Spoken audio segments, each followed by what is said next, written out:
What if managing people and getting the right results wasn't so hard, wasn't so stressful, wasn't so frustrating and time-consuming? What if you could easily learn proven and practical skills that would allow you to get the best from your people and enable your business to run productively and profitably? Hi, I'm Sandra Wood and welcome to Great Managers.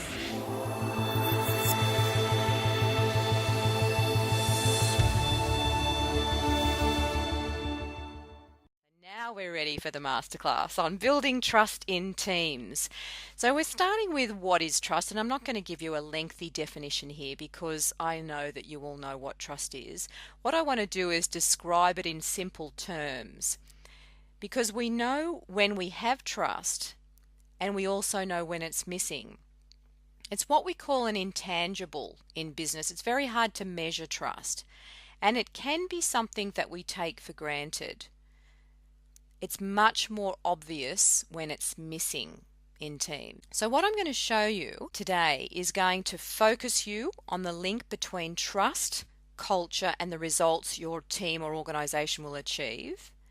And it's going to enable you to build trust deliberately and intentionally so that you don't leave it to chance, because so many people do leave it to chance.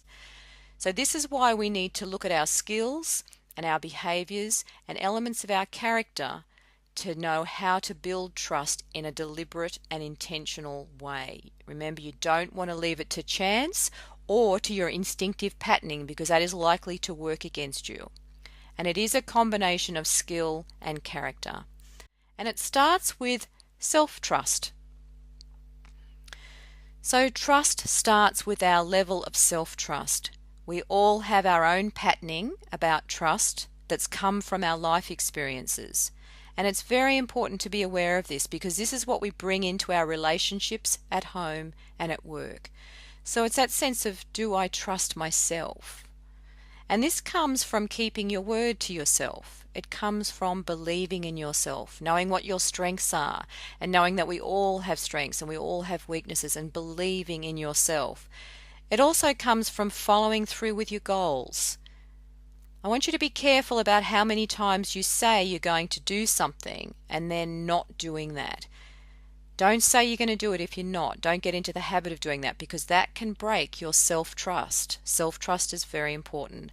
I want you to treat yourself with as much love and respect as you would someone else. This is very important for self-trust. The next thing is self-awareness, and you know how valuable this is. I've talked to you a lot about this in the Great Managers program and how essential this skill is. To build trust, you need to be self-aware. You need to know yourself. You need to be tuned in to yourself and others. If you're not tuned in, you're not going to be aware of how other people are experiencing you. Are you being authentic? Are you tuning in to your intentions? That sort of thing. Trust also comes from your values. Are you living your values? Values like respect and integrity are essential for trust. So remember, we're always classifying the environment. Is this person friend or foe? And when we're living our values, we tend to be congruent. So people are more likely to trust us. So are you living your values? Are you clear on your values? You want to be someone that other people can trust, and that will help with that. The next skill of self-management is essential as well. This is about emotions and managing emotions. And if you're not managing your emotions, you can be creating an environment that's not safe for people. So it's being able to respond to situations rather than react.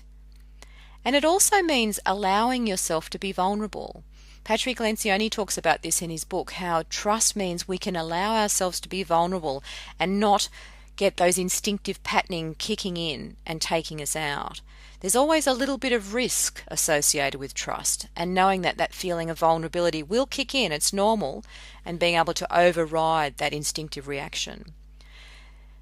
There's an understanding here that out of control emotions destroy trust for yourself and for others.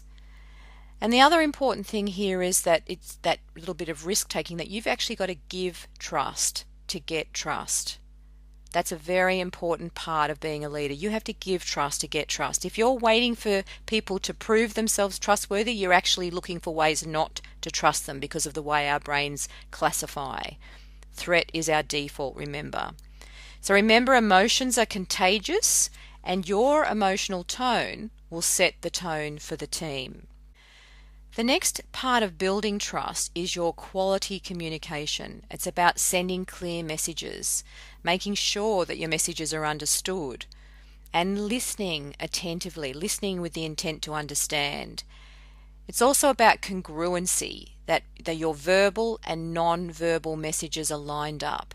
Being aware of what you're doing with your facial expressions and your gestures and things like that, very important. And being able to talk straight in a skillful way. It's about being able to give honest feedback and coming from the place of helping people grow rather than being punitive or punishing in your approach. And I'm working in an organization at the moment where their environment is very punishing. So people are very defensive and they're not aware of this. It's part of the environment there that's been created. So there's a bit of work to do there to override that as well. So trust involves interpersonal engagement. It's about connection and relatedness. And then as a leader, you must role model trust. It's very important that you step into your leadership. Your team wants you to lead. They're looking for you to lead. So it sets clear expectations for the team about results and about behaviors, about your standards in the team, what you expect. Be clear and open about this. And make sure you right any wrongs. Don't let things escalate. Don't let things fester.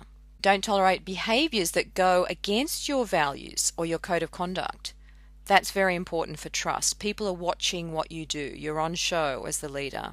So it's very important that you behave respectfully. You know, you've heard the expression walk the talk. It's also important around results that you're delivering results, because if you don't, they won't. It's important that you're encouraging learning and improvement. So if people aren't making the grade or to your standards, like what's next? How do we move? It's that learning approach, that continuous improvement approach. It's important that you keep your commitments, very important. And if you can't keep them, you're communicating with people. You're practicing accountability. You're setting up systems for accountability.